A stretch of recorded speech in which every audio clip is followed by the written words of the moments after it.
What's up, everybody? Welcome back to the channel. Guess what happened today? Trump administration appeals court decision ordering AP journalists back into the White House events. Oh my goodness. Here we go with the AP, and they're crying about Donald Trump telling them to get out. As a matter of fact, this case made no sense to me, and you're going to be shocked by the judge on this one, as a matter of fact. And it just, once again, it made no sense to me because, you know, it's not like they're denied access to do their job. They're not denied access to administration officials. They're not denied access to the press room, right? They're not denied access to any of these things. They're denied access to the Oval Office, specific rooms in the White House, right? This precedent that's being set with this. Of course, once again, hopefully this gets overturned on appeals, because once the appellate court sees what's going on here, like, here's some of the arguments, and hopefully the arguments that I'm making here today, the administration will make on appeals or to the Supreme Court, hopefully, because this sets a very, very bad precedent if this makes it to the Supreme Court and goes all the way through. Set a very, very bad precedent, y'all. But let's go ahead and get into this right quick, and then we'll discuss everything as we go. Check this out, y'all. The Trump administration said Wednesday it would appeal a federal court decision that ordered it to readmit Associated Press journalists to White House events on First Amendment grounds. The government filed a notice of appeal early Wednesday afternoon on behalf of 3 officials sued by the AP: White House Press Secretary Karoline Leavitt, White House Chief of Staff Susan Wiles, and Deputy Chief of Staff Taylor Budowich. The one-page notice of appeal gave no other details. Like, what other details do you need, my guy, except, hey, I hereby appeal. That's it. That's all you need. We're appealing this decision based upon previous arguments. Like, what else do you need? What do they want with this? The defendants respectfully provide notice that they hereby appeal to the United States Court of Appeals for the District of Columbia Circuit, the notice said. What else do you need? Like, seriously, other than that, other a little bit of tiny bit of legalese, some legal mumbo jumbo nonsense. I'm just saying, what else do you need? I don't know why the Associated Press decided to say, well, they gave no other reasoning. Like, what? On Tuesday, U.S. District Judge Trevor N. McFadden, an appointee of President Donald Trump, ruled in favor of the AP, whose reporters and photographers have been excluded from White House events since February because the news agency had decided not to follow the president's executive order to rename the Gulf of Mexico.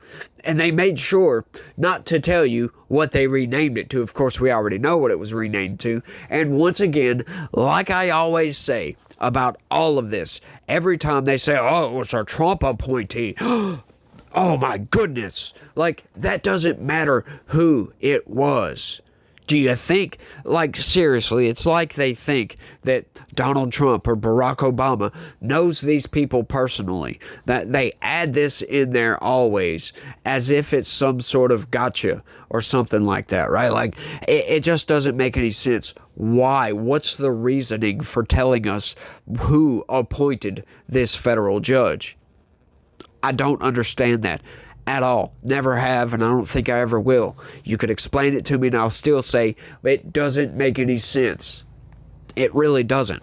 Why they tell us that. But, you know, who cares, right? Like, this also goes against the corporate press narrative constantly that, oh, everybody that Donald Trump appoints is, you know, subject to the whims of Donald Trump. Like, no, I'm sorry. That is just not true. Donald Trump is notorious, right?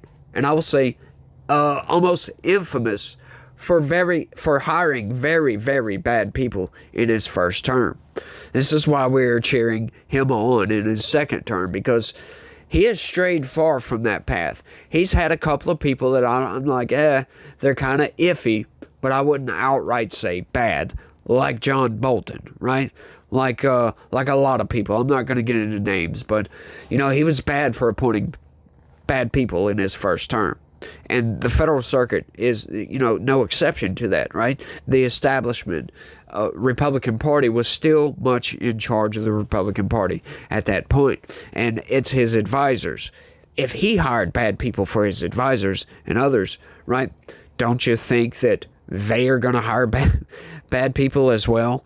Like people we don't agree with. So once again, getting back to the, oh, he's a Trump appointee. It doesn't matter, because it doesn't matter. It just doesn't. Who appointed this person? And I know that was kind of a long spiel on that, but you know, I love getting that off of my chest, because I do that based upon the fact that a lot of people respond to the comment in the comment section and will tell me I'm wrong. And I would love for somebody to tell me why I'm wrong on this. I would love that. But nobody ever does. So it is what it is. McFadden ruled that the government can't retaliate against the AP's decision, citing a principle known as viewpoint discrimination. The judge wrote that the administration cannot punish the news organization for the content of its speech. The decision, while a preliminary injunction, handed the AP a major victory at a time the White House has been challenging the press on several levels. Right? So get this point. Viewpoint discretion. Okay, so basically what this precedent says is that anybody now can gain access to the Oval Office or to Air Force One or to any of these other little events, because once again, Donald Trump believes that the AP is a bunch of left lunatics, right? They report on fake news. They manipulate their reporting. This is why I cover the AP, because they're leftist news, and they have a really strong stranglehold, if you will, over journalism. They put out guidelines, for crying out loud, that a lot of other corporate press outlets, they follow along those guidelines, right? Like we talk about all the time. And I've said this before, that a lot of these local news websites and many other just regular corporate press outlets, right? They take AP articles and just copy paste them verbatim. Don't change a damn thing about them. So it's like, you know, as far as like ground news trying to figure out, you know, the bias of these places, you know, you can have this outlet over here that has a right-wing bias. But if they take a corporate press, if they take an Associated Press article, copy, paste that to their thing, all right, and you don't know this goes on, you go and you're like, oh, I'm reading right-wing news over here, and it's an Associated Press article, and it's actually left-wing news, right? So it kind of throws off the guidance, I guess you could say, of where you're getting your news from. How biased is this? Blah, blah, blah, blah, blah. You know, it throws all that into chaos, if you will. And these guidelines, they just don't make any sense to me. Why do you need to issue guidelines, right? Should these people learn these guidelines? Like, who gives them the authority, in other words, to issue guidelines? Like, they don't have to follow this. They just do it. For whatever reason, right? Like, I have no idea. The Associated Press has been around for a very, very long time. But let's keep going. But we'll get to the precedent bit here in a second. Under the First Amendment, if the government opens its doors to some journalists, be it to the Oval Office, the East Room, or elsewhere, it cannot shut those doors to other journalists because of their viewpoints, McFadden wrote. The Constitution requires no less. So this is the bad precedent this is going to set. So now basically what you can do is, under this, like I said, if this goes through appeals, through the Supreme Court, and stays just like this, then all you have to do is request, as a journalist, access to the Oval Office or to Air Force One. If you are denied your request, you can sue, and now they have to let you in there, right? This is going to force them to pretty much pack the Oval Office, or pack, right? There can only be so many journalists going into these places. So somebody has to be kicked out, essentially. So the whole viewpoint discretion nonsense doesn't make any sense. It doesn't hold water, because, once again, you know, the administration is trying to basically kick out the old school journalism, if you will, the old school corporate press, and they're trying to bring in fresh blood, as we've been seeing with the White House press secretary briefings. Every single day they say, oh, this is their first time here. This is somebody from a podcast or from this news organization that you've never heard from, right? And that they're just trying to bring in new journalists, if you will. So they gave that spot to somebody else. Now this judge is saying you can't do that. You have to go with these people, right? So this is going to force the government to just allow everybody to come in. They're going to have to go to some sort of permit system or some kind of rotational system where they rotate these people out. So the Associated Press is not going to get constant access.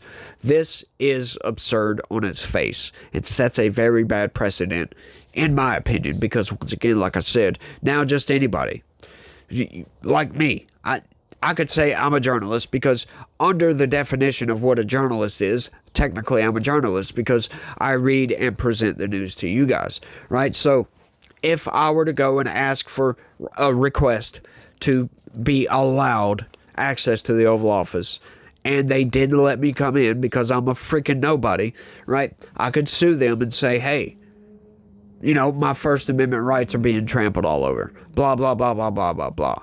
You get it. This is why this is just so absurd to me. And these people just lose. They're just going insane in this country. Some of these judges.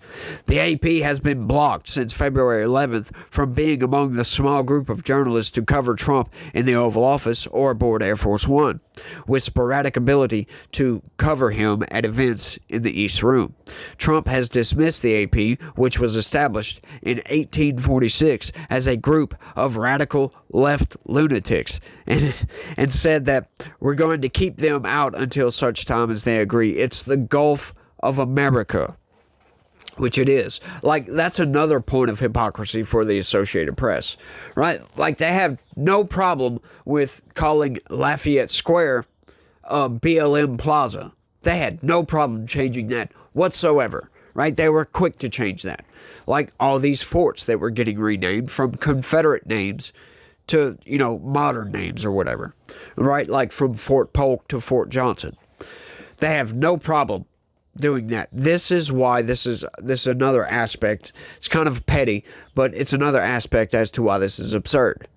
Because, you know, Donald Trump sees this and he says, it's official, right? Donald Trump officially changed the name of the Gulf of America, right? So what do you do about that at this point? Once again, they had no problem. Right, and now I know the argument from that is, well, this is an international body of water, and look, I get it, but, you know, when you look a little bit deeper into this, you know, this continent is named America, right? He didn't name it, he didn't rename the Gulf of Mexico to the Gulf of the United States of America, did he? No, just the Gulf of America. Mexico is part of America, as a matter of fact. Central America. So changing it to the Gulf of America actually still includes Mexico. So it's a more inclusive name. This is why I don't understand the left. This is why I don't understand the Associated Press. Because this is leftist ideology. Donald Trump is actually being more inclusive than the Associated Press is. How absurd is that? I wonder if they've even realized that they're being exclusive because they want to keep the name tied to Mexico. Absurd on its face. The AP's decision on what terminology to use are followed by journalists and other writers around the world through its influential style book. The outlet said it would continue to use Gulf of Mexico as the body of water has been known for hundreds of years, while also noting Trump's decision to rename it the Gulf of America. But once again, Lafayette Square was named Lafayette Square for dozens of years before it was changed to BLM Plaza. But you know what? It's no longer BLM Plaza. But, you know, it's just blatant hypocrisy, and I love pointing it out when I see it. And I think this is just absurd on its face, if you ask me. They sued on First Amendment basis, right? Like, no, I'm sorry. That is not denying your rights to the First Amendment. You get privileged access to the Oval Office. That is privileged. That is not an innate right of the journalists of the Associated Press to gain access to the Oval Office. They still have access, once again, to, the administration and all the information thereof. So it's just nonsense, if you ask me. It's like they got kicked out of the club and now they're crying and screaming and gnashing their teeth that they won't back into the club. Well, I'm sorry, that's not how clubs work. That's privileged access to these places. And just because you come out with all these articles that are clearly anti-Trump, they're clearly biased news, and then you expect, privileges to just remain? I mean, sorry. This is the entitlement of people these days, right? Just blatantly entitled is what the Associated Press is, in my opinion. But, we'll see how this all plays out. I think it'll get overturned, in my honest opinion, although I'm not too confident of that, but I'm leaning toward it'll get overturned. Probably not on appeals, but at least at the Supreme Court level, because I don't know, I just find that absurd that, that they're going to force them. That's going to force the administration to actually have to rotate, because now anybody and everybody is going to be able to gain access to the Oval Office. I'm sorry, that's just how that's going to have to be. Because, once again, you get the Associated Press, they think they're better than other journalist outlets, like other corporate press outlets or something like that. They think they're better than me. How absurd is that? But I think I've rambled on for long enough on this one. I want y'all to let me know what y'all think about all this down in the comment section. It blows my mind. Y'all knew I was going to say that, I bet. But that's all I got on this one. Y'all let me know what y'all think. And y'all try to have a good day. Stay legitical. Peace.